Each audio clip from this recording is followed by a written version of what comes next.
వాడు ఏదో అన్నాడు, వీడిదో అన్నాడు, ఎవడు ఏది అనకుండా ఎలా ఉంటారండి? నువ్వు పట్టించుకోకు, వదిలేయి. వాడు అంటే అన్నయ్య, నువ్వెందుకు పట్టించుకోవాలి? నువ్వు కాదని నీకు తెలుసు, నువ్వు చేయలేదని నీకు తెలుసు. వాడు అన్నయ్య, లెట్ దెమ్ బార్క్. వాళ్ళని మురుక్కొని మనకే. ప్రతి కుక్క మురిగితే మనం ఎదురుగా మురుగుతామండి.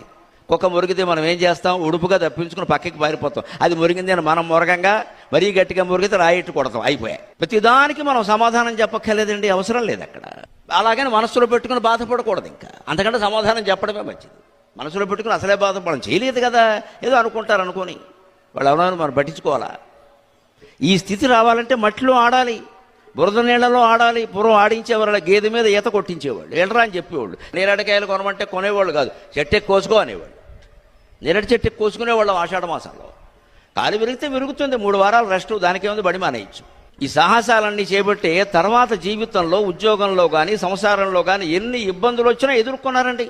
ఈ సాహసాలు మనం పిల్లలకు అలవాటు